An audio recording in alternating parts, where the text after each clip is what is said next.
नवरात्र म्हटलं की भारतामध्ये महाराष्ट्रामध्ये अगदी उत्साहाचं वातावरण असतं. दांडिया, गरबा, भोंडला हे आपण अगदी आनंदाने साजरे करत असतो. पण तुम्ही असा विचार केलाय का की या नवरात्रीचा नक्की इतिहास काय? ती रात्रीच का साजरी केली जाते? महाकाली, महासरस्वती आणि महालक्ष्मी यांची पूजा केली जाते. या पूजा तिन्ही देवींच्या का केल्या जातात? क्रियाशक्ती, ज्ञानशक्ती, इच्छाशक्ती या तीन शक्तींचं प्रतीक म्हणून या तीन देवी आहेत. महाराष्ट्रासाठी शक्ती म्हटलं आणि शाक्त संप्रदाय म्हटलं की डोळ्यासमोर उभे राहतात ते छत्रपती शिवाजी महाराज. कारण त्यांची कुलदेवताच तुळजाभवानी होती. छत्रपती शिवाजी महाराज आणि शाक्त संप्रदाय हे नेहमीच मिळते जुळते म्हणजे एकत्र जात आहेत असं वाटतंय. जिजाऊ आईसाहेब काय किंवा शिवछत्रपती काय, त्यांची सगळ्यात अधिक निष्ठा या तुळजाभवानीवर आहे. जिथे ती तुळजाभवानी पायाखाली त्या महिषासुराला दडपून त्याच्या उरात तो त्रिशूळ उतरवतीये, हे रूप त्यांनी पूजेला घेतलं. महाराष्ट्रामध्ये 3.5 शक्तिपीठ आहे, तर ह्याबाबत थोडं सांग ना. तुम्ही जर पुराणात पाहिलं की 3.5 कुठे उल्लेख आहे तर कुठेही सापडणार नाही पुराणात. तसा ओंकार त्यातल्या मात्रा वेगळ्या केल्या आणि त्या मात्रांची संख्या भरते 3.5. जसं की आपल्याकडं घट बसतात तसेच प्रत्येक ठिकाणी घट बसत नाही, तर प्रत्येक भारताच्या प्रत्येक वेगवेगळ्या प्रदेशामध्ये कशी पूजा होते? देवीचं प्रतीक चराचरात असणारी प्रत्येक गोष्ट ही देवी आहे. तिला प्रकृती म्हटलंय, जगदंबा म्हटलंय. त्यामुळे माती घ्या, दगड घ्या, वेगवेगळ्या प्रांतांनी एक एक पैलू तिचा उचलला. कालरात्री आहे आपल्याकडं किंवा चंद्रघंटा आहे, ह्या 9 वेगवेगळ्या देवी आहेत का ह्या त्या महिषासूर मर्दिनीचीच रूप आहेत आणि त्यांची काही प्रत्येकीची काही गोष्ट आहे? एक एक दिवस, एक एक रात्र ही आपण जेव्हा मानतो तेव्हा त्यातल्या प्रत्येक दिवस रात्रीचा संबंध एकेका दुर्गा रूपाशी आहे. मग 64 योगिनी सुद्धा तसंच पकडायचं का? वेगळे अवतार आहेत हे सगळे? एक नवरात्राची आरती जर आपण ऐकली असेल तर त्याच्यामध्ये दुसऱ्या दिवशीचं जे कडवं आहे, द्वितीयेचे दिवशी मिळती 64 योगिनी हो, सकळामध्ये श्रेष्ठ परशुरामाची जननी हो. आता या ज्या 64 योगिनी आहेत त्या एक प्रकारे देवीची सेवा करतायत, देवीचेच अंश आहेत.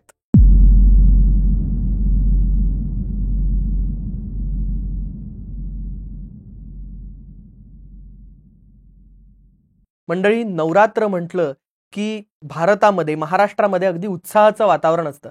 दांडिया, गरबा, भोंडला हे आपण अगदी आनंदाने साजरे करत असतो. पण तुम्ही असा विचार केलाय का की या नवरात्रीचा नक्की इतिहास काय? ती रात्रीच का साजरी केली जाते? नमस्कार, मी अमोघ वैद्य आणि तुमचं स्वागत करतो वैचारिक किडाच्या ऐतिहासिक गप्पांमध्ये.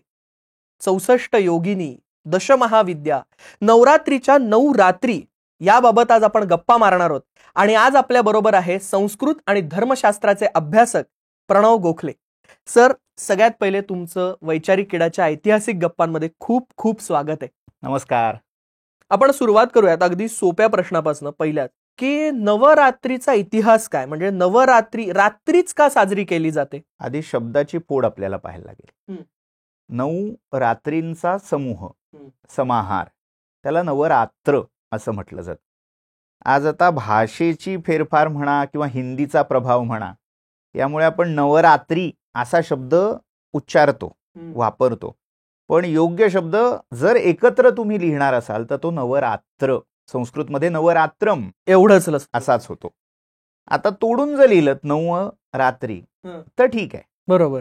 आता यातला जो समाहार म्हणजे समूह असं म्हणतोय, तर त्याचा अपेक्षित अर्थ जरी रात्री केली जाणारी पूजा, रात्रीची उपासना असा असला तरी दिवसा काही करायचं नाही असंही त्यात गृहीत धरलेलं नाही. ओके. म्हणजे दिवसाही उपासना करायचे, रात्रीही उपासना करायचे.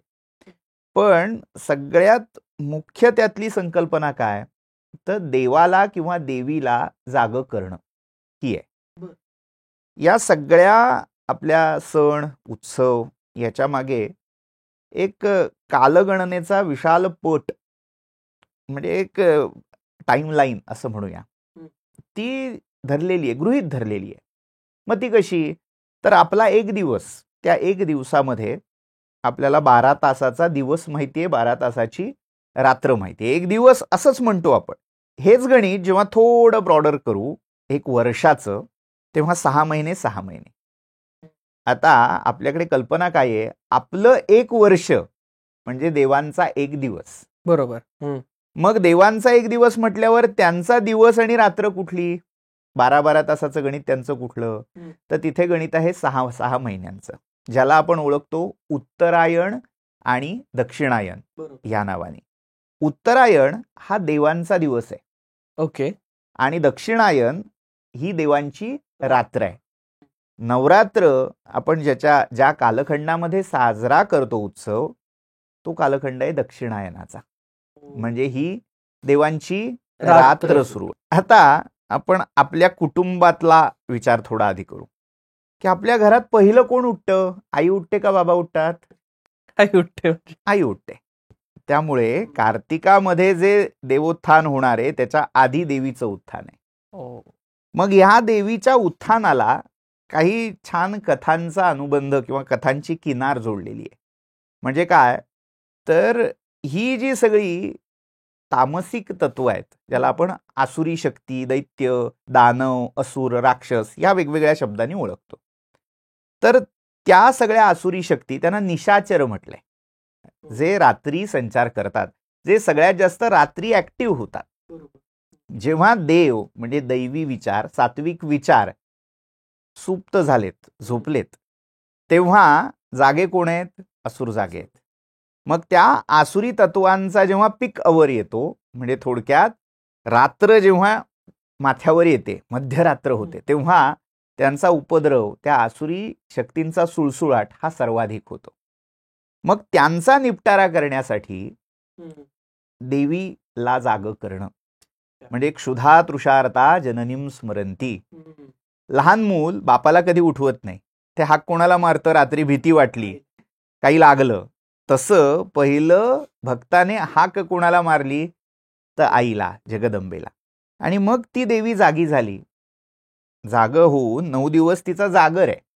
9व्या दिवशी ती जागी होते आणि मग त्या जो महिषासूर असेल, शुंभ निशुंभ हे जे राक्षस असतील, ते त्या तमोगुणाचं प्रतीक असतील, त्याचा संहार ती करते.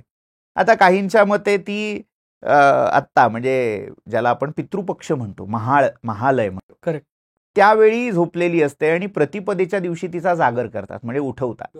आणि प्रतिपदेपासून नवमी असे 9 दिवस ती 9 राक्षसांची, आपल्यामध्ये जे 9 विकार आहेत त्यांना राक्षसाची रूपं देऊन त्यांच्या कथा सांगितल्या, रूपकं सांगितलेली, त्यांच्याशी लढते आणि त्यांना संपवते. आणि शेवटचा दिवस तिच्या विजयाच्या उत्सवाचा दिवस, जो आपण विजयादशमी, दसरा म्हणून साजरा करतो. म्हणून या रात्रीचं जे प्रतीक आहे ते या दृष्टीने महत्वाचं आहे. बर, पण मग ह्या देवींचे रूप कुठले? म्हणजे 9 देव, म्हणजे आता काही कालरात्री आहे आपल्याकडं किंवा चंद्रघंटा आहे, ह्या 9 वेगवेगळ्या देवी आहेत का ह्या त्या महिषासूर मर्दिनीचीच रूप आहेत आणि त्यांची काही प्रत्येकीची काही गोष्ट आहे? आता इथे बरेच वेळा काय होतं की नवरात्रीचा संबंध म्हणजे 9 एक दिवस, एक रात्र ही आपण जेव्हा मानतो, तेव्हा त्यातल्या प्रत्येक दिवस रात्रीचा संबंध एकेका दुर्गा रूपाशी आहे. आता याचा उल्लेख कुठे आहे? तर दुर्गा सप्तशतीच्या आधी, पठण करण्याआधी एक दुर्गा कवच किंवा चंडी कवच म्हटलं जातं, पारायणाच्या आधी करतो, त्याच्या सुरुवातीला या नवदुर्गांचा उल्लेख आलाय. प्रथमम शैलपुत्री ती, असं म्हणून त्या नवदुर्गांची नावं पुढे येतात. आता ती जी शैलपुत्री आहे ती पहिली दुर्गा आहे. द्वितीयम ब्रह्मचारिणी, ब्रह्मचारिणी ही दुसरी दुर्गा आहे. तृतीयम चंद्रघंटे, ती चंद्रघंटा नावाची तिसरी दुर्गा आहे. असं करत करत एकेका दिवसाला एक दुर्गेचं नाव जोडलेलं आहे. आज आपण बघतो की कुठल्याही वृत्तपत्रात किंवा सोशल मीडियावर हे आजची देवी, आजचा रंग, हे जे काही आहे त्याची संकल्पना आपल्याला इथे मूळ दिसते. पण महिषासूर मर्दिनी हे जे रूप आहे किंवा शुंभ निशुंभ मर्दिनी असं जे रूप आहे, त्या कुठल्याही कथाभागात या नवदुर्गांचा स्पष्ट उल्लेख येत नाही. पण त्यातली काही नावं, उदाहरणार्थ आता सिद्धिदात्री आहे किंवा कात्यायनी आहे, अशी नावं मात्र तिची विशेषणं म्हणून वापरलेली दिसतात. नवदुर्गा आणि महिषासुरमर्दिनी, शुंभ निशुंभ संहारिणी या कथांचे प्रत्यक्ष जरी संबंध दिसत नसले तरी तत्व एक आहे, आदिशक्ती एक आहे. तिने कार्यपरत्वे जशी गरज पडली, ज्याला जसं हवं होतं त्याच्या आवश्यकतेनुसार रूप धारण केली. तर ती नवदुर्गा म्हणून वेगळी झाली. मग ही 3 रूपं, महाकाली, महालक्ष्मी आणि महासरस्वती, तमोगुण, रजोगुण आणि सत्वगुण, याचं प्रतीक म्हणून ही त्रिपुरा अशी झाली. पुन्हा एक दशमहाविद्या म्हणूनही एक आकृतीबंध आहे, की अशी वेगवेगळी कॉम्बिनेशन्स आपण म्हणू शकतो. त्या प्रत्येक कॉम्बिनेशन मागे एक फिलॉसॉफी आहे, एक थॉट प्रोसेस आहे, आणि ती प्रत्येकाचा जर आपण विचार करत गेलो तर मग समग्र देवी तत्व काय आहे त्याचा अंदाज आपल्याला लावता येईल. आता या नवदुर्गांच्या एक एक कथेचा संदर्भ जर पाहिला तर नावातच ती कथा दडलेली आहे. प्रथमम शैलपुत्री, ती शैलपुत्री, शैल म्हणजे पर्वत, त्याची कन्या, हिमालयाची कन्यका पार्वती. जो पहिला अवतार तिने धारण केला तो दाक्षायणीचा अवतार आहे. म्हणजे मूळ जी प्रकृती आहे ती दाक्षायणी. पण दक्षाने शिवाचा अपमान केला, ती सगळी आपल्याला कथा ऐकून माहिती आहे. मग त्यानंतर तिने स्वतःला भस्मसात करून घेतलं.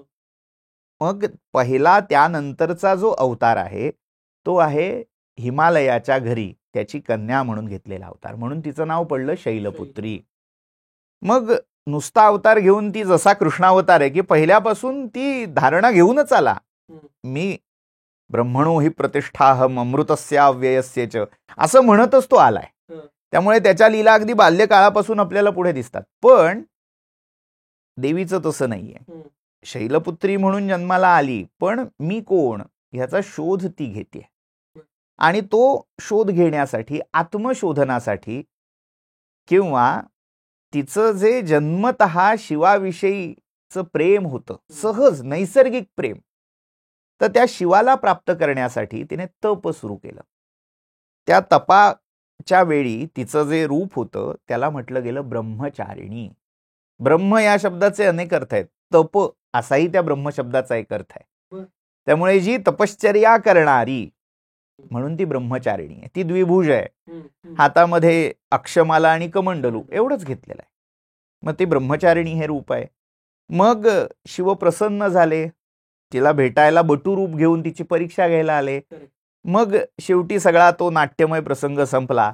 लग्नाची वेळ आली तेव्हा शिवाने चंद्रशेखर हे रूप घेतलं, आणि त्यावेळी चंद्र, सूर्य, नक्षत्र, तारे हे सगळे वेगवेगळ्या अलंकारांच्या रूपात देवीच्या त्या बाह्य रूपा ठाई किंवा त्या शरीराठाई आकार घेते झाले. मग त्याच्यात चंद्रानी त्याच्या मस्तकावर, म्हणजे आजही तुम्ही दक्षिणेत गेलात तर त्या एका बाजूला सूर्याचं प्रतीक असणारं आणि एका बाजूला चंद्रकोरीचं प्रतीक असणारं असं एक आभूषण दिसतं.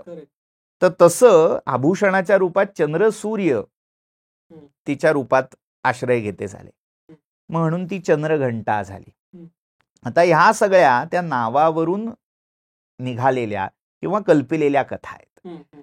आता त्याच्या मागचा दुसराही एक भाग आहे की हे जेव्हा नवदुर्गा हे प्रारूप घेतलं गेलं, निवडलं गेलं, त्यामध्ये त्या काळात त्या वेगवेगळ्या कालखंडामध्ये किंवा वेगवेगळ्या प्रांतामध्ये ज्या देवता पूजल्या जात होत्या त्यांचा समवाय, त्यांचं एकत्रीकरण, त्यांचा समन्वय हा देखील याच्यात आपल्याला झालेला दिसतो. जसं कुष्मांडा पुढचंच रूप आहे.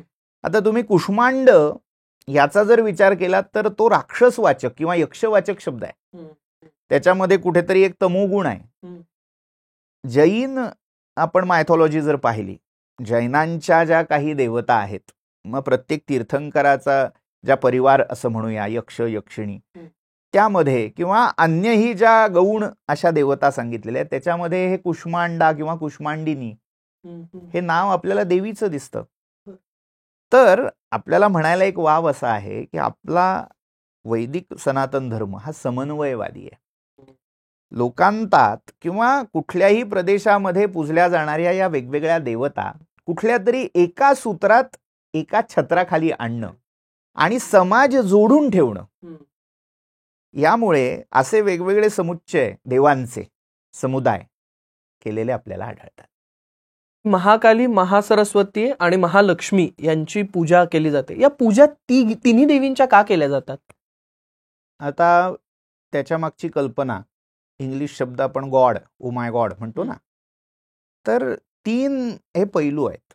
Generation, G for generation, O for organisation आणि डी फॉर डिस्ट्रक्शन. उत्पत्ती, स्थिती किंवा व्यवस्थापन आणि लय. ब्रह्मा, विष्णू, महेश ह्या 3 देवता आहेत. पण त्यांची शक्ती म्हणून ज्या देवी आहेत, म्हणजे शक्तिमान हा किती मोठा असला तरी तो त्याच्यातल्या शक्तीमुळे महान होतो. तसं ब्रह्मदेव विश्वाची निर्मिती करतात, पण कोणामुळे करू शकतात?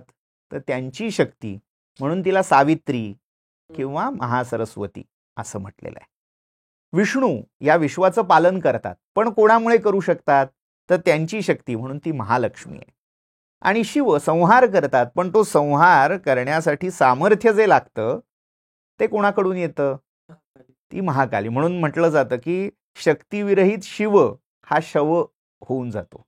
शिव शब्दातला जो इकार आहे तो वजा केला तर राहिलं काय? शव. कारण शक्ती नसेल तर उरेल काय? तर ते शव. त्यामुळे प्रत्येक देवाची ती क्रियाशक्ती, ज्ञानशक्ती, इच्छाशक्ती या 3 शक्तींचं प्रतीक म्हणून या 3 देवी आहेत. पण त्यात खरी गंमत पुढे आहे. आपण यांना 3 पत्नी म्हणून ओळखतो त्या 3 देवांच्या. शाक्त संप्रदायामध्ये या 3 पत्नी नाही आहेत, ह्या जगन्माता आहेत. तुम्ही कोल्हापूरला जर गेलात तर कोल्हापूरला 3 मुख्य देवी आहेत. आपण महालक्ष्मीच बघून दर्शन करून येतो, पण त्याच एका प्रकारामध्ये 3 बाजूला 3 कोणांमध्ये त्या देवी दिसतात. एक आहे महाकाली, महालक्ष्मी मुख्य आणि महासरस्वती.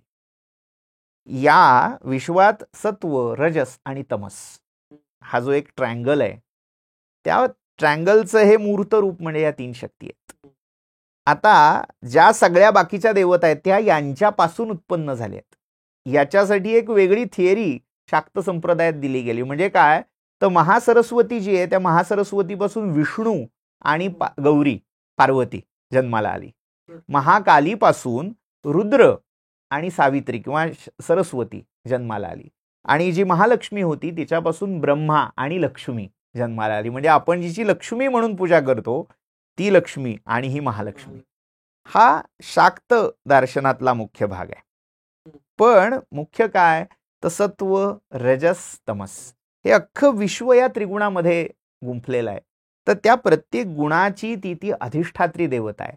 या तिघींचं पूजन केलं या विश्वाचं किंवा त्या विश्वाच्या मूळ कारणाचं पूजन केल्यासारखं होतं, म्हणून यांची पूजा आहे.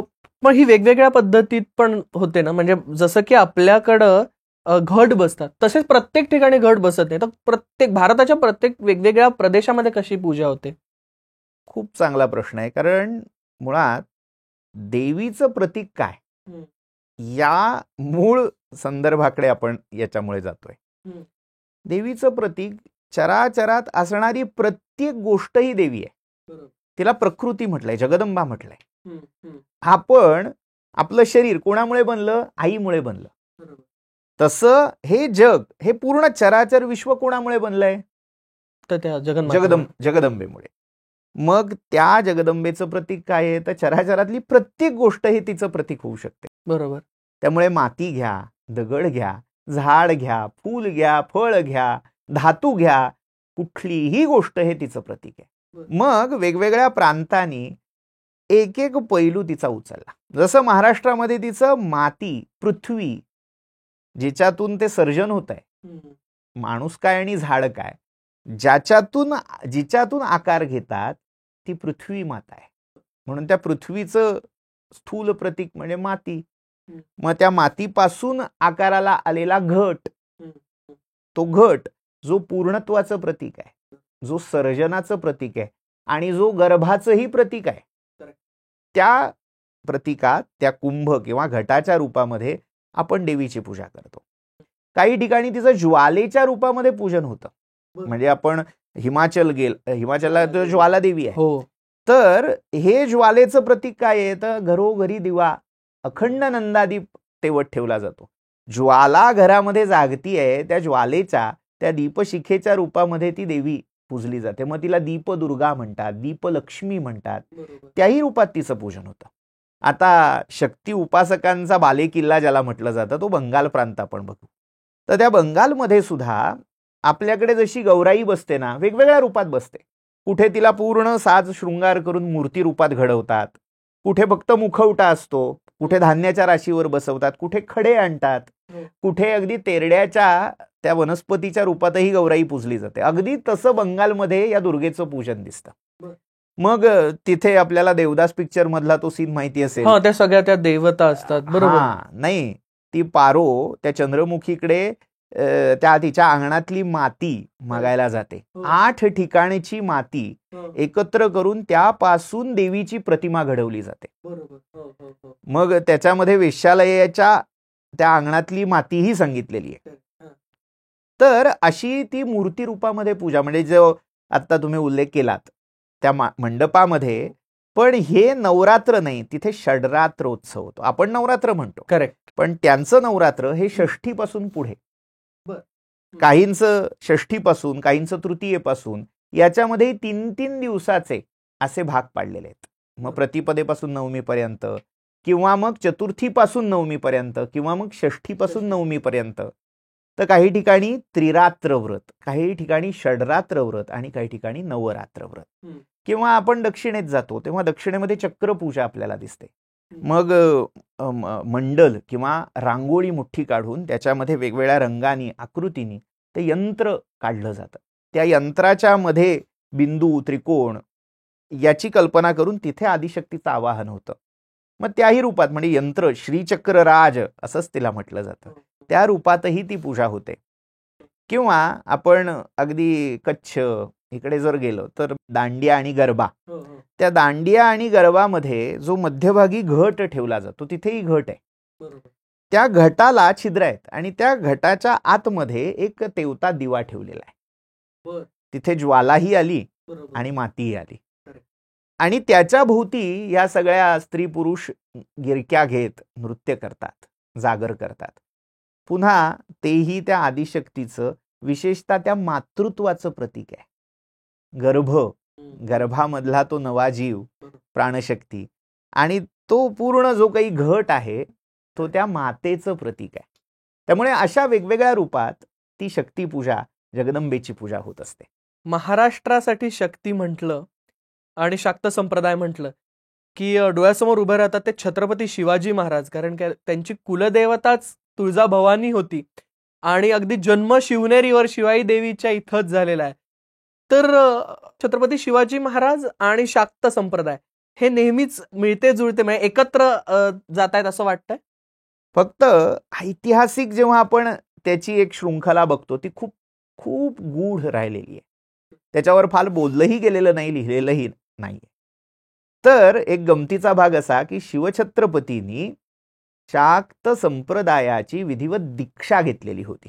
म्हणजे आपल्याला काय माहिती असतं की जिजाऊंनी शिवाई मातेला नवस केला आणि त्या नवसाचा पुत्र झाला, म्हणजे ते आपले शिवछत्रपती, ही माहिती असते. किंवा एक दुसरी दंतकथा की भवानी मातेने खड्ग दिलं अफजल खानाचा वध करण्यासाठी, ही एक, म्हणजे त्याची चित्रप्रतिमा आपल्याला सगळीकडे दिसेल.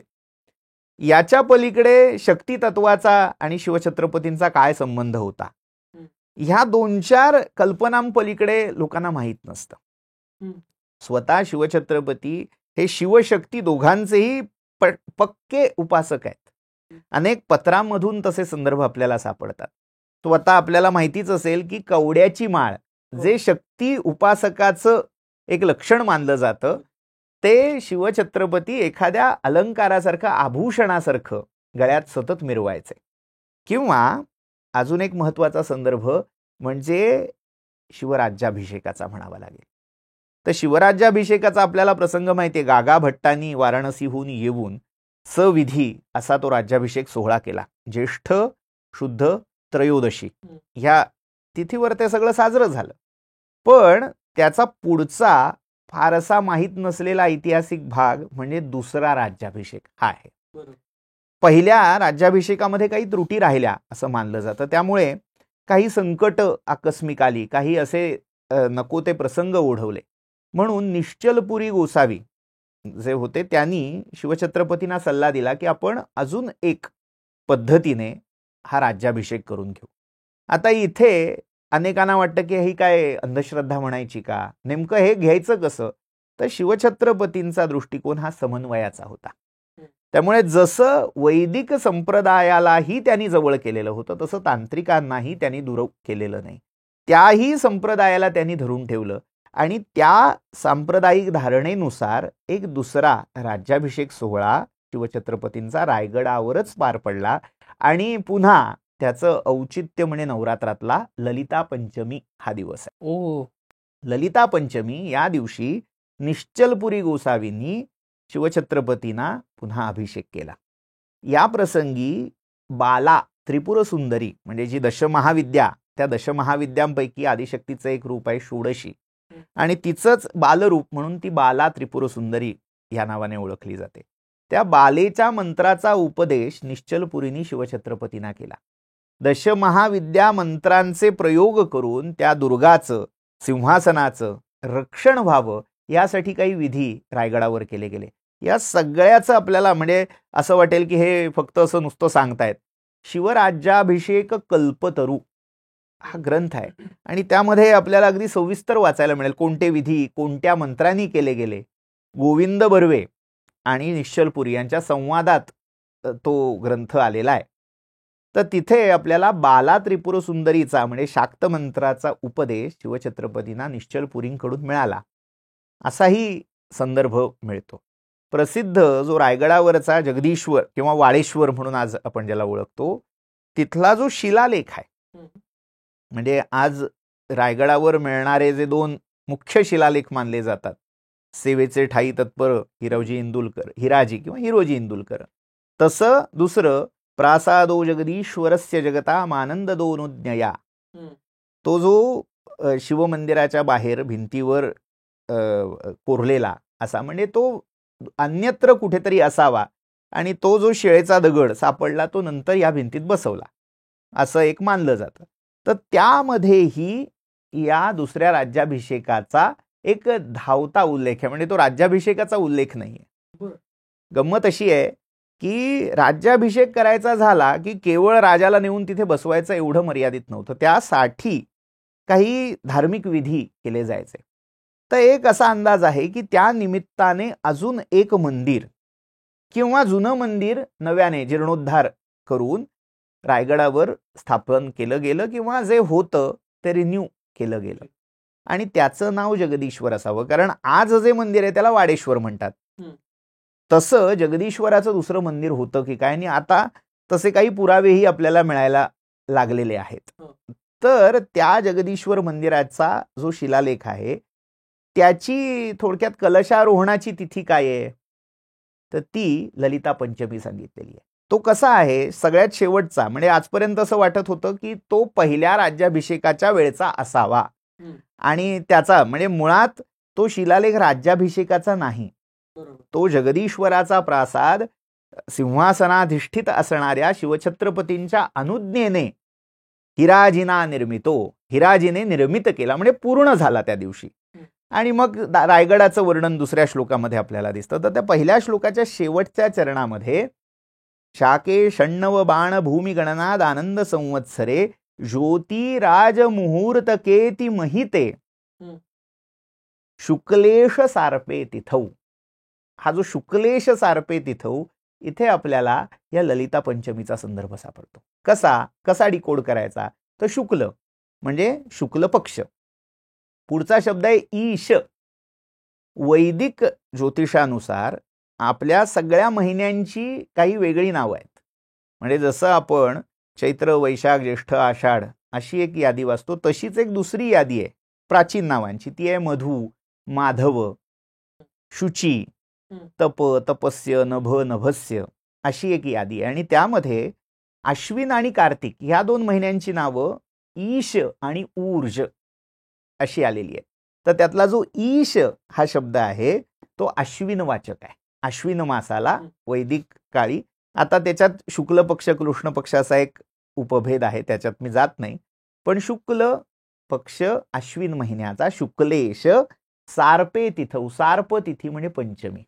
आपल्याकडे प्रत्येक तिथीला एक एक देवता दिलेली आहे तशी पंचमीची देवता आहे सर्प. आता शुक्लेश म्हणजे अश्विन शुक्ल पंचमी जी ललिता पंचमी आहे. आता त्याच दिवसाचं औचित्य का, तर ललितेचं एक नाव आहे दशमहाविद्यांमध्ये राजराजेश्वरी. तर त्या राजराजेश्वरीच्या पावन तिथीला हा दुसरा राज्याभिषेक सोहळा केला गेला. आणि असाही त्या शिवचरित्रातला या नवरात्रीचा संदर्भ आपल्याला पाहायला मिळतो. क्या बात आहे.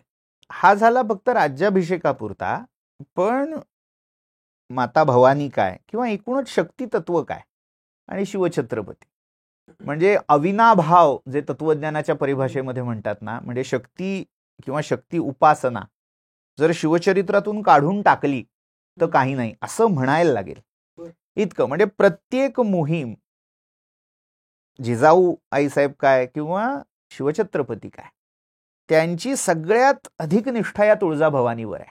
म्हणजे कुलस्वामिनी म्हणून आहेच, पण या पूर्ण स्वराज्याच्या महायज्ञाची अधिष्ठात्री म्हणून ते त्या आदिशक्तीला पाहत आहेत. तिचं रूप सुद्धा कसं जे पूजेत आहे ते महिषासुर मर्दिनीच आहे. तिथे शांत, सरस्वती, गौरी किंवा लक्ष्मी रूपातली देवी शिवछत्रपतींनी पूजेला नाही ठेवलेली. पूजेला नाही ठेवलेली याचा अर्थ जे आराध्य आहे ते तुमचं प्रेरणास्थान असलं पाहिजे, त्याच्यासारखं तुम्ही झालं पाहिजे, हीच ती खरी साधन आहे. त्यामुळे ते जे अधिष्ठान ठेवलं ते तुळजाभवानीचं ठेवलं. जिथे ती तुळजाभवानी पायाखाली त्या महिषासुराला दडपून त्याच्या उरात तो त्रिशूळ उतरवतीये, आसुरी शक्तींचा संहार करते, हे रूप त्यांनी पूजेला घेतलं. अजून एक महत्वाचा संदर्भ म्हणजे प्रतापगडावर भवानीचं अधिष्ठान उभं करणं. जेव्हा अफजल खानाने तुळजापूरचा विध्वंस केला आणि नजीकच्या काळामध्ये पुन्हा तिथे देवस्थान उभं राहील ह्याची शाश्वती काही केल्या वाटत नव्हती. आसमानी सुलतानीचा सगळा काळ होता आणि त्यातही निजाम, आदिलशहा अशा सगळ्या सत्ता त्यांचे काही अंश त्या प्रांतात होते. त्यामुळे मग शिवछत्रपतींनी आपल्याच अधिवासाजवळ कुठेतरी हे अधिष्ठान उभं राहावं, देवीचं पुन्हा मंदिर तेवढ्याच ऐश्वर्याने उभं राहावं यासाठी प्रयत्न केला. आणि ती जागा पारगावच्या घाटात म्हणजे प्रतापगडच्या पायथ्याशी जे आपण म्हणतो, तर तिथे ते भवानी मंदिर उभं केलं. ते करत असतानाही अनेक दैवी संकेत, दैवी सूचना लाभल्या. गंडकी म्हणजे जी आपण नेपाळ आणि बिहार या बॉर्डरवर आज पाहतो, तर त्या गंडकी नदीतून शिळा मागवली. म्हणजे आता विचार करण्यासारखा आहे की उत्तर भारतामध्ये सगळं हे आधिपत्य आहे ते मुघल शाहीचं आहे, पण अशा सगळ्या संकटातून आपली माणसं त्यांनी गंडकी नदीपर्यंत पाठवली आणि अगदी कोणाला या कानाचा त्या कानाला पत्ता लागू न देता ती गंडकी सुलक्षणी शिळा मागवून तिच्यातून एक मूर्ती घडवून घेतली, जी आज आपल्याला प्रतापगडावर दिसते. आणि ती भवानी माता मोरोपंत पिंगळ्यांच्या हस्ते, प्रधान पेशवा जे होते त्यांच्या हस्ते तिची प्रतिष्ठापना त्यांनी तिथे करवली. त्या देवीच्या पूजेला समर्थ रामदास स्वामी आल्याचाही उल्लेख आहे. रामदास स्वामींच्या मातेने एक नवस केलेला होता की जर पुत्र झाला तर सोन्याची फुलं अर्पण करेन, आणि काही कारणाने नंतर हा नवस राहून गेला होता, म्हणून तो मातेचा नवस पूर्ण करण्यासाठी तो नवस बोललेला होता तुळजापूरच्या भवानीला. पण तुळजापूरची भवानी या अफजल खानाच्या आक्रमणात उद्ध्वस्त झालं देवस्थान, म्हणून तो नवस पूर्ण करण्यासाठी समर्थ चाफळहून प्रतापगडावर आले आणि तिथे त्यांनी ती सोन्याची फुलं देवीला अर्पण केली. आणि तिथे तुझा तू वाढवी राजा शीघ्र आम्हासी देखिता, हे जे तुळजास्तवन आहे ते तिथे त्या प्रसंगी समर्थांनी रचलेलं आहे. किंवा अगदी रायगडावर आपण जर पाहिलं तिथेही शिरकाई देवी आहे. त्या शिरकाई देवीच्या नित्य पूजेसाठी, नंदादीपासाठी किंवा अगदी वार्षिक बलिप्रदानासाठी पण नियुक्ती ही शिवछत्रपतींनी करून दिलेली दिसते. त्यामुळे शक्तिपूजा, शक्ती उपासना आणि शिवचरित्रातला एक स्थायी भाव म्हणता येईल ही शक्तीची भक्ती आहे. बऱ्याच वेळेस आता अनेक ठिकाणी पॉडकास्टवर मी बघतो किंवा ऐकतोय आपण दशमहाविद्या. खरं ह्या दशमहाविद्या नक्की कोण, त्यांचा काय इतिहास आहे, त्यांच्या काय कथा आहेत? आता जर कथा पाहायची झाली तर एक रंजक कथा देवी पुराणामध्ये येते. आता ती कथा थोड्या वेगळ्या स्वरूपाची आहे. म्हणजे काय, आपण हा भाग कधी पाहिलेला ऐकलेला नसतो. आपल्याला माहिती आहे ती मगाशी जो सांगितला दक्ष यज्ञाचा कथाभाग, त्या दक्ष यज्ञाच्या वेळी एक घरगुती भांडण झालं. तसं भांडण कोणाकोणात, या जगाचे जे माता पिता, त्या जगज्जननी दाक्षायणी आदिशक्ती आणि जगतपिता शिव यांच्यामध्ये ते भांडण झालं. भांडण कशावरून होतं? माहेरी जाण्यावरून. झालं काय, दक्षाने यज्ञ आयोजित केला. सगळे त्याचे अन्य जावई, सगळ्या मुली सजून धजून त्या यज्ञाला निघाल्या. आणि त्यातल्या काही मुलींनी मुद्दामून सतीला सांगितलं, दाक्षायणीला, म्हणजे जी सगळ्यात धाकटी कन्या आहे दक्षाची, तिला हिणवलं की आम्हाला बोलावणं आहे, तुला नाही. दक्ष हा शिवाचा दुस्वास करत होता, त्यामुळे स्वाभाविकच त्याने बोलावलेलं नव्हतं. आता माझ्या बहिणी जात आहेत म्हटल्यावर तिलाही माहेरी जायची ओढ लागली. सतीने आग्रह केला की चला आपण जाऊया. शिवानी सांगितलं की निमंत्रणाशिवाय कुठेही जाणं, मग भले ते आपल्या वडिलांचं का घर असे ना, हा शिष्टाचार नाही, हे योग्य नाही, त्यामुळे आपण जायला नको. हे ऐकायला काही केल्या ती सती शिवांशी भांडण करायला लागली. आणि भांडणाचा शेवटचा टप्पा असा झाला की शिवानी सांगितलं तू जाणार नाहीस. म्हणजे एखाद्या घरगुती भांडणामध्ये जसं रूप दिसतं तसं त्या जगज्जननी आणि जगतपित्याच्या त्या संवादामध्ये त्या पुराणकारांनी दाखवलंय. आता पुढचा घटनाक्रम असा की आदिशक्तीला तर काही केल्या जायचं होतं आणि शिव तर तयार नव्हते. तेव्हा काय, तर शिव तिच्याशी भांडून निघून जायला लागले. म्हणजे जसं एखादा चिडलेला नवरोबा म्हणतो की काय हवं ते कर, मी चाललो, तसं विरक्त होऊन शिव निघाले. पण काही केल्या शिवाची आज्ञा घेतल्याशिवाय हिला राहवत नव्हतं. म्हणून त्या शक्तीने जिकडे शिव जातील तिथे तिथे आपलं एक रूप प्रकट करायला सुरुवात केली. एकीकडे शिव गेले ती काली झाली, दुसरीकडे गेले तिथे तारा झाली, तिसरीकडे गेले ती सुंदरी, म्हणजे जिला षोडशी म्हणतात, ती झाली. असं करता करता 10ही दिशांना शिव जायचा, एक प्रकारे तिथून निसटण्याचा प्रयत्न करताय. पण तिने 10ही दिशांना ही 10 महाविद्यांची रूप धारण करून शिवांना रोखून धरलं, कोंडीत खिंडीत पकडलं. शेवटी वैतागून उबग येऊन शंकर म्हणाले, जा तुला काय हवं ते कर, मग काही सांगू नकोस मला. आणि ही पडत्या फळाची आज्ञा घेऊन पुढे सती निघाली आणि पुढचा सगळा इतिहास माहिती आहे. पण त्यावेळी ही पहिली 10 महाविद्यांची रूप तिने धारण केली असं आपल्याला पुराण कथेमध्ये आढळतं. आता याला वास्तव म्हणायचं, इतिहास म्हणायचं, कारण हा सगळा मानवी भावभावनांचा खेळ आहे. मुळात माणसाला ते आपल्या आकलनाच्या पलीकडचं तत्व कळावं, ते कसं आहे, कसं असेल, याच्यासाठी ह्या कथा आहेत. त्याच्या मागे दाखवायचंय काय, तर शिव म्हणजे आत्मा, या विश्वाचा जो आत्मा आहे, परमात्मा म्हणूया, तर त्याला जर धरून ठेवायचं असेल, म्हणजे काय, तर एक सुंदर कबीरांची उपमा आहे की एका सोन्याच्या पिंजऱ्यामध्ये एक पक्ष्याला कैद केलं आणि त्या पिंजऱ्याला 9 दारं होती आणि ती सताड उघडी होती. पण गंमत काय, दारं सताड उघडी असूनही तो पक्षी त्यातून उडून गेला नाही त्या पिंजऱ्यातनं. हे रूपक कसलं आहे, तर ह्या शरीराचं आहे. तसं या विश्वामध्ये किंवा या देहामध्ये जो आत्मा परमात्मा राहतो त्याला आत धरून ठेवण्याचं, रोखण्याचं काम ही 10 दिशांनी महाविद्या म्हणजे महाशक्ती आदिशक्ती करत राहते. तो सोन्याचा पिंजरा म्हणजे तो मोह, त्याला शिवाला ती मोहिनी घालते आणि तिथे त्याला रोखून ठेवते, असा त्यातला गर्भितार्थ आहे. आता त्याचा दुसरा संबंध तंत्राशी आहे की तंत्रामध्ये विद्या हा शब्द मंत्र या अर्थी येतो. हे 10 महामंत्र आहेत. ह्या महाविद्या म्हणजे आपल्या मानवी जीवनातले जे 10 वेगवेगळे पैलू आहेत त्या पैलूंना दाखवणारी एक एक विद्या आहे. मग ते पैलू काय, तर आध्यात्मिक साधना, त्या साधनेतल्या वेगवेगळ्या अवस्था, अशाही दृष्टीने त्या महाविद्यांचा विचार झालेला आहे. तर त्या आध्यात्मिक अवस्था, त्या जसजशा तो साधक चढत जातो एक एक पायरी, तसं तसं त्या त्या अवस्थेमध्ये एक एक महाविद्या त्याला भेटत जाते, त्याला तिचा प्रत्यय येत राहतो आणि तो सिद्ध म्हणजे बद्धापासून सिद्ध या दशेकडे मार्गक्रम. मग 64 योगिनी सुद्धा तसंच पकडायचं का? वेगळे अवतार आहेत हे सगळे?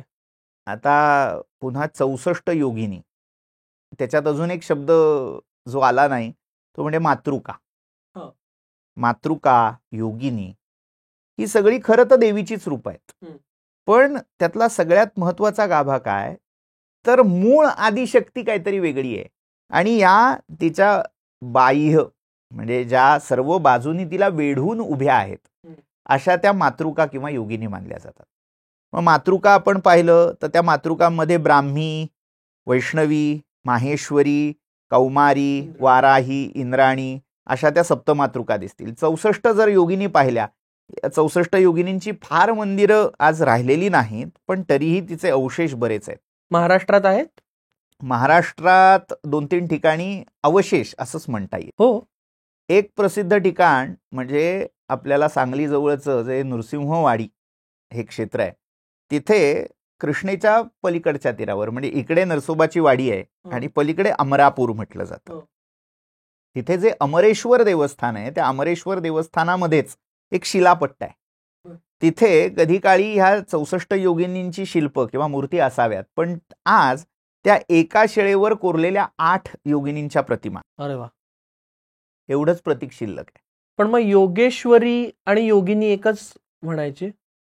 एक नवरात्राची आरती जर आपण ऐकली असेल तर त्याच्यामध्ये दुसऱ्या दिवशीचं जे कडवं आहे, द्वितीयेचे दिवशी मिळती 64 योगिनी हो, सकाळामध्ये श्रेष्ठ परशुरामाची जननी हो.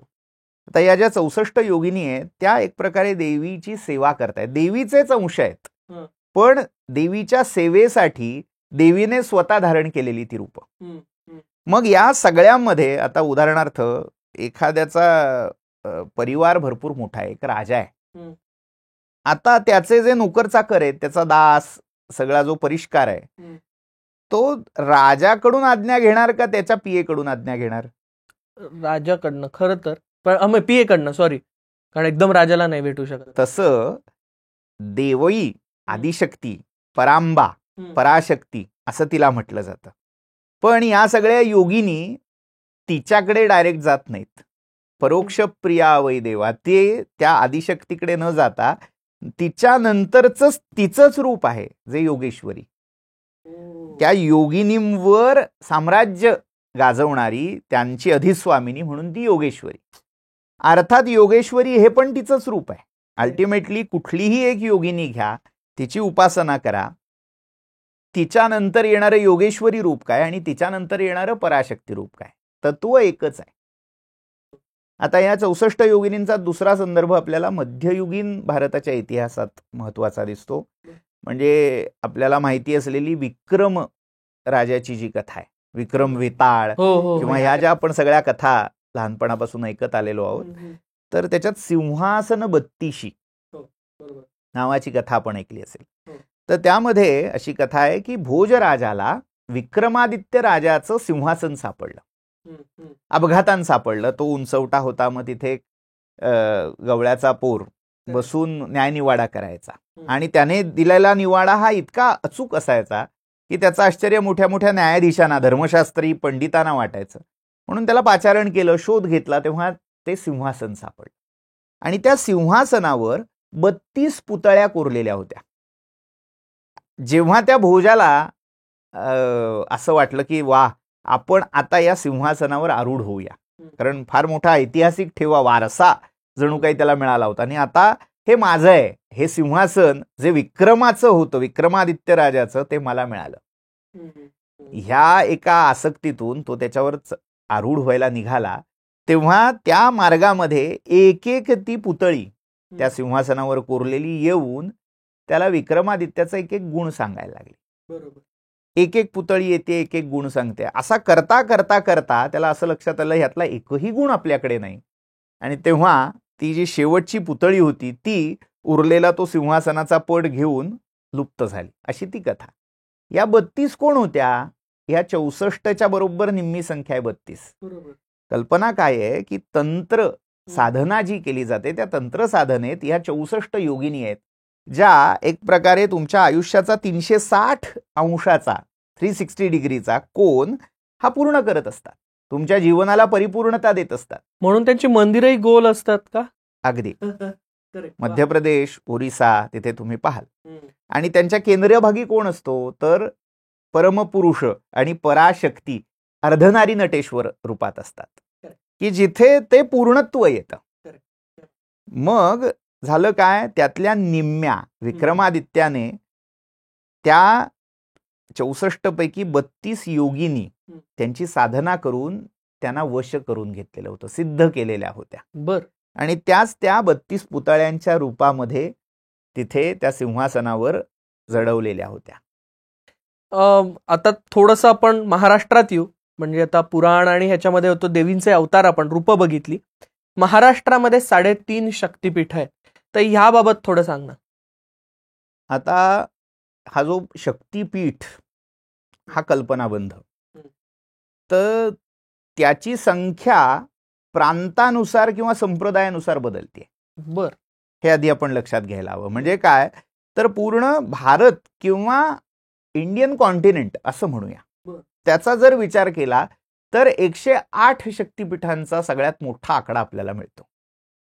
पूर्ण भारतीय उपखंडामध्ये सगळा विस्तार पाहिला, मग त्याच्यात बलुचिस्तान आहे, किंवा आज इकडे आपण पूर्व बंगाल, पूर्वी म्हणायचो आता बांगलादेश म्हणतो, तर बांगलादेश आहे, इकडे अगदी अफगाणिस्तान पर्यंत असा जर सगळा विस्तार पाहिला तर 108 शक्तिपीठ होती.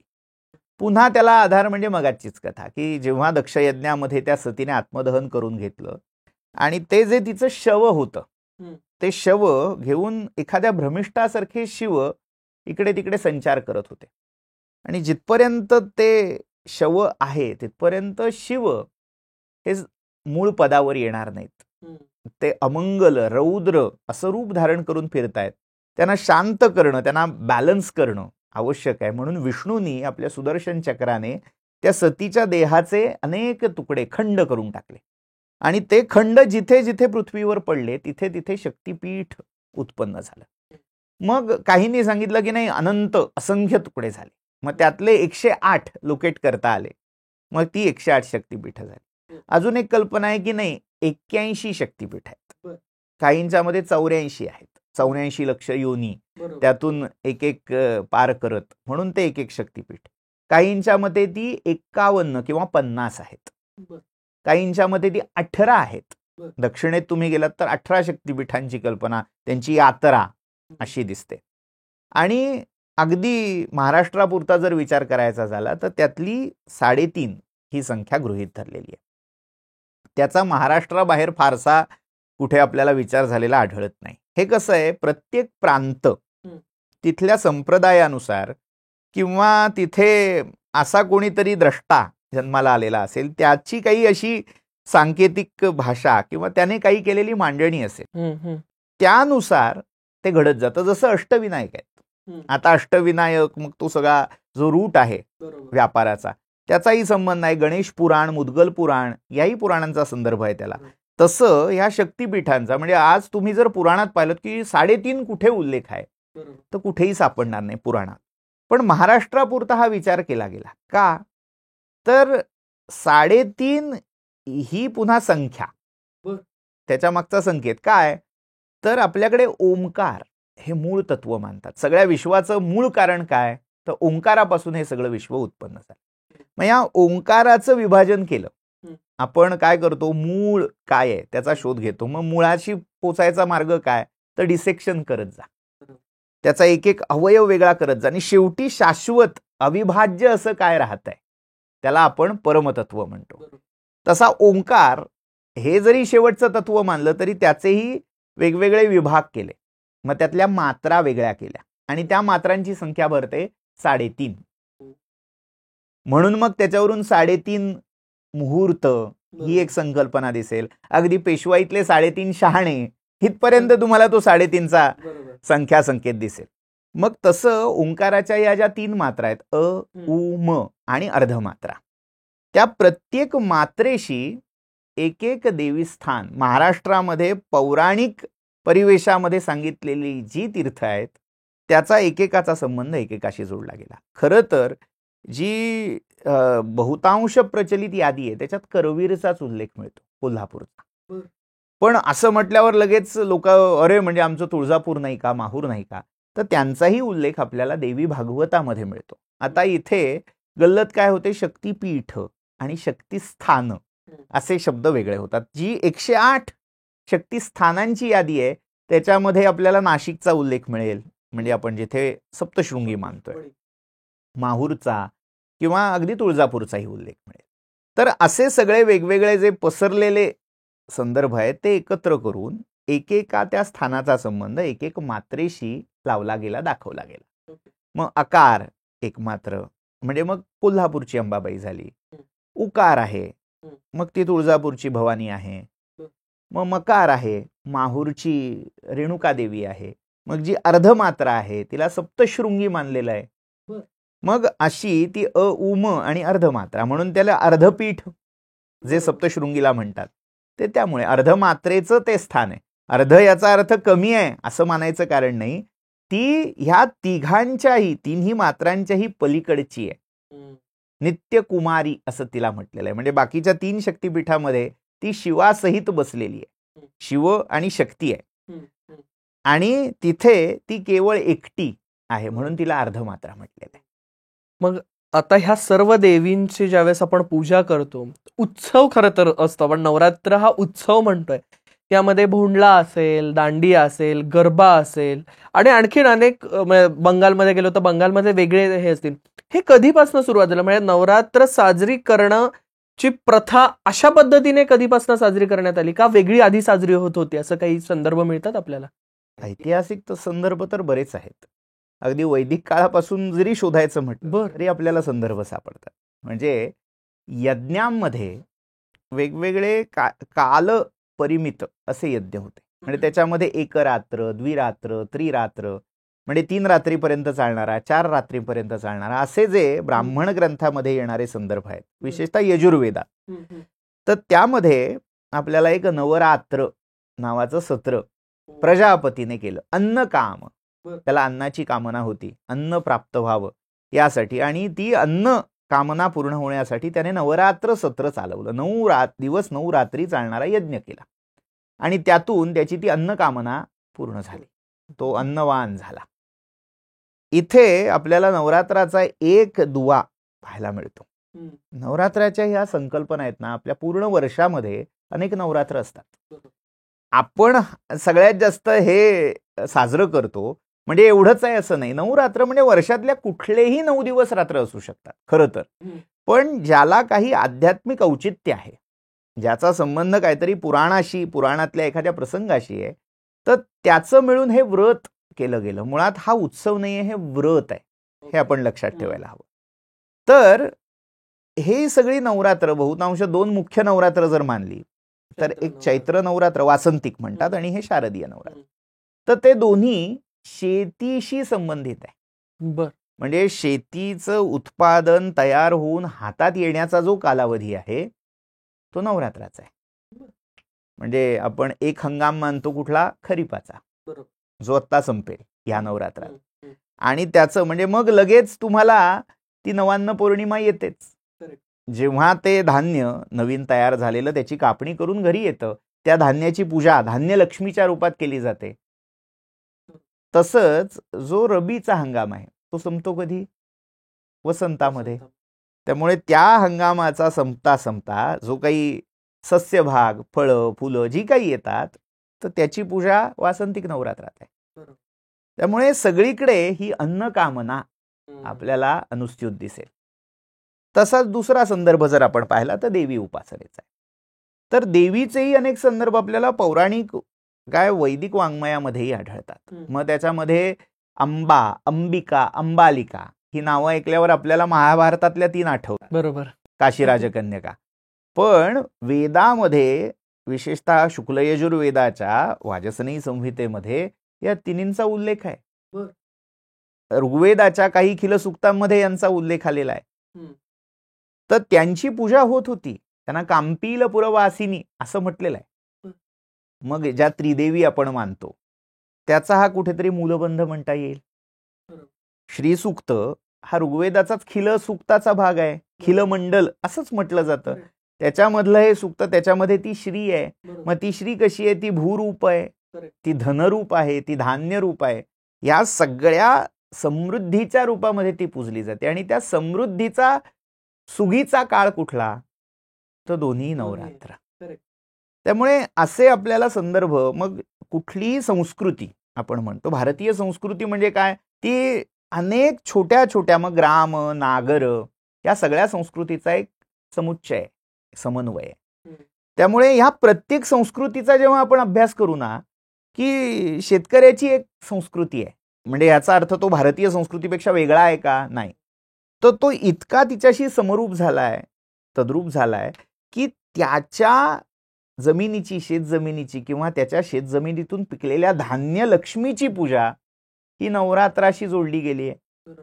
हेच एखादा व्यापार करणारा आहे, त्या व्यापाऱ्याला जी सगळ्यात श्रेष्ठ वाटते ती लक्ष्मी, त्या लक्ष्मीची पूजा ही पण कुठेतरी तो नवरात्राचा काळ आहे त्याच्यामध्ये गृहीत धरलेली आहे. एखादा वैदिक ब्राह्मण आहे, जो आपलं पूर्ण आयुष्य हा वेदाध्ययन, शास्त्राध्ययन ह्याच्यासाठीच वाहतोय, तर त्याला जी सर्वात श्रेष्ठ वाटणारी विद्या आहे, त्या विद्येची अधिष्ठात्री शारदा, सरस्वती, तिचंही पूजन यात केलं जात आहे. त्यामुळे अशा सगळ्या ह्या संस्कृती, उपसंस्कृतींचा जो काही समुच्चय आहे तो आपल्याला या नवरात्र, तो अगदी प्राचीन काळापासून अशाच दृष्टीने अगदी आजपर्यंत आपल्याला दिसेल. पण मग मी म्हटलं असं गरबा आणि हे कधीपासून आपल्याला दिसतं? मग आता त्याचा संदर्भ काही वेगळा आहे का? ही लोकनृत्य आहेत, प्रादेशिक, त्याला जानपद धर्म असं म्हणूया आपण. जानपद धर्म म्हणजे काय? लोकधर्म. त्या त्या प्रदेश प्रांतामध्ये जी काही कला कौशल्य विकसित झालेली होती त्यांचा उपयोग, त्यांचा विनिमय हा देव किंवा देवीच्या उपासनेसाठी करणं, हा त्याच्या मागचा मूळ गाभा आहे. म्हणजे काय? उदाहरणार्थ महाराष्ट्रामध्ये एक कला प्रकार आहे. मग माझी कला ही केवळ मनोरंजनाचं साधन नाही, विरंगुळ्याचं साधन नाही, ती देवाला समर्पित झाली पाहिजे. त्यामुळे तुम्ही जे काही कला कौशल्य दाखवताय ते देवाप्रित्यर्थ दाखवणं, हे या उत्सवातल्या वेगवेगळ्या नृत्य, गायन ह्या आयोजनामागचं उद्दिष्ट. मग तसं तुम्ही मारवाड, राजस्थान, गुजरात, कच्छ हा सगळा भाग पाहिलात तर प्रत्येक त्या त्या प्रदेशामध्ये समाजाने एकत्र येऊन आनंदोत्सव साजरा करणं, ही भावना आपल्याला कधीपासून दिसते? तर वेदामध्ये समना नावाचा उत्सव आहे, ज्याच्यामध्ये असे सगळे एकत्र येत होते. अगदी आपल्याला पुढचा अभिजात संस्कृत वाङ्मयामध्ये असे अगदी वसंतोत्सव असेल. आता प्रश्न असा पडतो की अरे वसंतोत्सव वेगळा, हा वेगळा. उत्सवाचं प्रयोजन काय? तर समाजाने एकत्र येणं. तर तो एकत्र येण्यामागची म्हणजे प्रयोजन म्हणूया ती बदलू शकतात. मुख्यत्वे सृष्टी, ऋतू याच्यामध्ये प्रसन्नता आहे, अनुकूलता आहे, तेव्हा हे एकत्र येऊ शकतील. भरपूर पावसाचा टोम आहे, कोण येणार, कोण नाचणार? मग तो जरा ओसरला की एकत्र येतात. आणि ते एकत्र येणं केवळ गेट टुगेदर एवढं मर्यादित नसतं, तर त्याला काहीतरी धार्मिक अनुष्ठान रूपामध्ये अधिष्ठान मिळावं. अनुष्ठान म्हणजे काय? मग जसं आपण ऐकतो की हा बाबा काहीतरी नामस्मरण केलं, भजन केलं, गायन केलं, जे आहे ते देवासाठी, मग त्याचं प्रयोजन करून सगळा समाज तिथे एकवटतो. तुम्ही उत्तर भारतात जा, तिथे देवी दिसणार नाही, तिथे रामकथा, रामलीला. आता रामलीला म्हणजे योगायोग कसा आहे, तर आपण आता देवीचं नवरात्र साजरं करतोय, तिकडे ते रामलीला याच कालावधीत साजरी करतात. आणि दसऱ्याच्या दिवशी, दशहरे के दिन म्हणतात ना, रावणाचं दहन, तो सगळा म्हणजे रामाच्या पराक्रमाची स्मृती या काळात ते जागवतात. आणि हेच तुम्ही वसंतात तिकडे जा, चैत्रात तिकडे जा, तिकडे चैत्री नवरात्र देवीचं म्हणून साजरं होतं. आपल्याकडे जसं शारदीय नवरात्र देवीचं म्हणून मोठं साजरं होतं, तसं तिकडे शारदीय नवरात्रापेक्षा वासंतिक नवरात्राची प्रथा आहे. आणि त्यावेळी आपण इकडे रामाचं नवरात्र साजरं करत असतो. बरोबर. म्हणजे ह्या सगळ्यामध्ये अनेक संकल्पना, म्हणजे केवळ एवढ्यात नाही, वैष्णव शाक्त याही कुठेतरी सांप्रदायिक धारणांचा समन्वय झालाय याच्यात. तर असा जेव्हा आपण कुठल्याही एका आजच्या रूढीचा इतिहास पाहतो ना, तर अमक्या वर्षापासून तो सुरू झाला असं म्हणता येत नाही. मग ह्या सगळ्याला आजचा रेलेव्हन्स काय द्यायचं? म्हणजे आज हे सगळं पुन्हा साजरं करायचं, ऑथेंटिक पद्धतीने का साजरं करायचं? म्हणजे आता तुम्ही धर्मशास्त्राचा अभ्यास करताय म्हणून मला हा प्रश्न पडला की धर्मशास्त्र सांगतं म्हणून करायचं का त्याला काहीतरी वेगळा अर्थ आहे? धर्म म्हणजे नेमकं काय? धर्माची व्याख्या अनेक व्याख्या आहेत, पण सगळ्यात महत्वाची व्याख्या आहे धारणात धर्म मिथ्याहुः. समाजाची आणि व्यक्तीची एका वेळी धारणा झाली पाहिजे, म्हणजे त्या दोघांमधला संवाद अबाधित राहिला पाहिजे. ते दोघंही एका वेळी विकसित होत गेले पाहिजे. हे दोघांच्या समविकासाची जी काही थिअरी आहे किंवा त्याच्यासाठी जी प्रक्रिया आहे, व्यवस्था आहे, ती आहे धर्म. मग पंचायत काय होते? आपण धर्माला कुठल्या तरी एका रंगात, कुठल्या तरी वेशभूषेत, कुठल्या तरी एका आचार विचाराच्या पद्धतीत असं जखडून टाकतो आणि मग गलत व्हायला लागते. आपण जेव्हा हा धर्म मानतोय, मग धर्मशास्त्रानं सांगितलं म्हणून करावं. आता उपनिषदामध्ये एक वाक्य आहे, भिया देयम ह्रिया देयम धिया देयम श्रद्धया देयम अश्रद्धया देयम. म्हणजे काय? काही करून द्या, म्हणजे दान करण्यासाठी हे विधान आहे. तसं मी म्हणतो कोणत्याही विचाराने का असे ना, माणसाची ज्या काही मूळ प्रेरणा असं म्हणूया, साजरं होणं, साजरं करणं ही माणसाची एक मूलभूत गरज आहे. म्हणजे काय? तो दुःखही साजरं करतो आणि सुखही साजरं करतो. तसं त्या साजरं करण्यासाठी जे काही प्रयोजन आहे, औचित्य आहे, ते औचित्य ह्या सण वार उत्सव व्रत ह्यातून दिलेलं आहे. आता त्यातला सगळ्यात महत्वाचा गाभा काय? त्याच्या मागचं पावित्र्य, आजच्या भाषेत सांगायचं झालं तर डिसेन्सी, त्याच्यामध्ये मेंटेन झाली पाहिजे. आपण जेव्हा कुठलंही काही आयोजन करतोय त्याच्यामध्ये मूलभूत काय? आनंदी राहणं. आणि तो आनंद शाश्वत आनंद. आता शाश्वत आनंदाची एखादा धार्मिक माणूस असेल त्याच्यासाठी व्याख्या काय आहे? माझ्या देवतेची उपासना मी केली, देवीची उपासना मी अधिकाधिक त्या 9 दिवसात करणं, ही त्याच्या आनंदाची, त्याच्या समाधानाची व्याख्या आहे. एखादा बहिर्मुख किंवा जॉयफुल असा जो असेल तो काय म्हणेल, हा मी जाऊन खाओ पिओ मजा करो, नवीन नवीन कपडे घालतो, आज मी आजच्या दिवसाचा अमुक रंग, तमक्या दिवसाचा तमुक रंग म्हणून मी मिरवतो, सेल्फी काढतो, फोटो टाकतो इन्स्टावर, की झालं. आमचं सेलिब्रेशन हे असं आहे. म्हणजे आज नवरात्र प्रत्येक पिढी आपापल्या परीने साजरं करते, पण सगळ्याचा केंद्रबिंदू काय आहे? नवरात्र. आता यातला मुद्दा काय आहे की आयडियल काय आहे? तर सगळ्यात महत्वाचं, समाजाने संयम आणि विवेक ह्या 2 गोष्टी कायम जपल्या पाहिजे. आपलं दुर्दैव असं आहे की पटकन समाज हा स्खलनशील, म्हणजे आता तुम्हाला वाटेल की हे समाज स्खलन असे मोठे मोठे काय शब्द येत आहेत, पण उताराकडे जसं पाणी धावतं ना, तसं नको त्या गोष्टींकडे कुठलीही पिढी पटकन धावत जाताना दिसते. म्हणजे त्या नवरात्रामधला संयम, आता काही लोक आपल्याला दिसतील पायात चपला घालणार नाहीत, उपवास करतील, कडक काहीतरी व्रत, म्हणजे काय? ज्याच्यामुळे आपल्या आचार विचाराला काहीतरी नियमबद्धता येते, असं ते वागतील. आणि काही म्हणतील काही गरज नाहीये, कशाला ते पायाला चटके बसतायत, चप्पल न घालता काय माझ्या आयुष्यात बिघडणार आहे, असं म्हणून वाटेल तसंही वागणार आहे. या सगळ्या उत्सव आणि व्रतामागचं प्रयोजन काय? मानवी जीवनाला एक सकारात्मक वळण लावणं. आणि ते वळण तुम्ही आम्ही सांगून लागत नाही, त्यासाठी कुठेतरी दैवी किंवा धार्मिक अधिष्ठान लागतं, जे अधिष्ठान नवरात्रासारखी व्रत किंवा उत्सव देत असतात.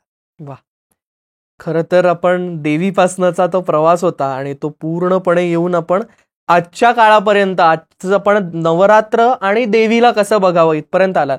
Thank you so much. खूप खूप धन्यवाद. खरं तर कारण हा इतिहास लोकांसमोर मांडला जात नाही आणि तो तुमच्या पद्धतीने आज तुम्ही तो मांडलात. खूप खूप पुन्हा एकदा धन्यवाद. मंडळी, हा एपिसोड तुम्हाला आवडला असेल तर लाईक करा, शेअर करा, सबस्क्राईब करा चॅनलला. या एपिसोडमधला कुठला भाग तुम्हाला आवडला तो आम्हाला कमेंट बॉक्समध्ये सांगा. भेटूयात पुढच्या व्हिडिओमध्ये नवीन विषयासोबत, नवीन इतिहासासोबत. धन्यवाद.